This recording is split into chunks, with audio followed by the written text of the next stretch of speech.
60 Minutes, Rewind. Now what I'm saying is this. I would like for all of us to believe in nonviolence, but I'm here to say tonight that if every Negro in the United States turns against nonviolence, I'm going to stand up as a lone voice and say this is the wrong way.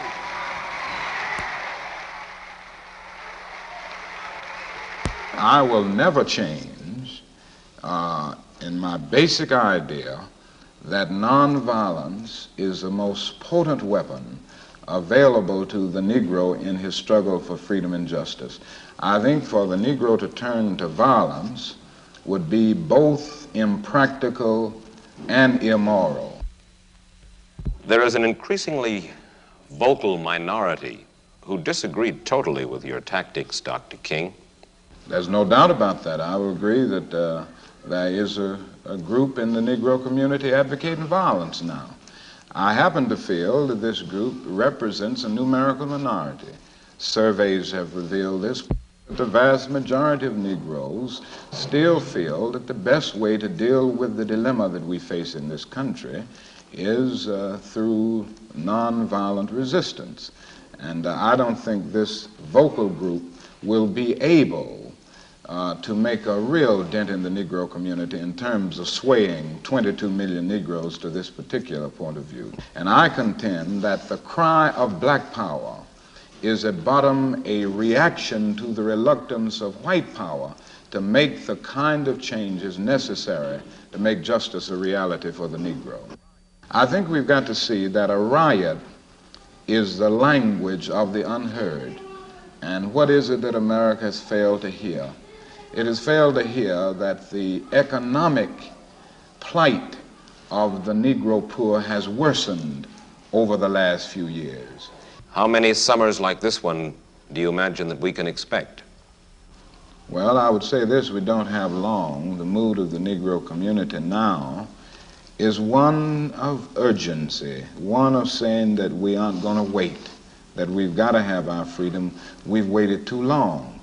So that I would say that every summer we are going to have this kind of vigorous protest. My hope is that it will be nonviolent. I would hope that we can avoid riots because riots are self-defeating and socially destructive.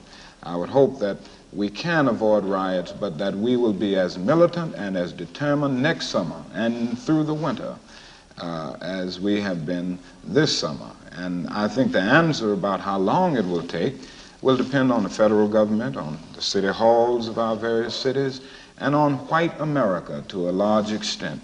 This is where we are at this point, and I think white America will determine how long it will be and which way we go in the future. Even Senator Jacob Javits asked the question recently. He said that he was a slum resident, but he and some of his fellow Jews were able to make it out of the ghetto on the Lower East Side. The same thing is true with lots of Irish, Italians. And he asked the question why the Negro finds it so difficult to make his way up out of the ghetto. Well, number one, no other racial group has been a slave on American soil. It's nice to say other people were down and they got up. They were not slaves on American soil. The other thing is that the Negro has had high visibility, and because of the prejudices existing in this country, his color has been against him. It's been against them, and they've used this to keep him from moving up. In the final analysis, when you say to a man that you are in this position because of your race or because of your color, you say to that man that he can never get out of it. Other racial groups have been able maybe to change the accent or change the names, but the Negro can't.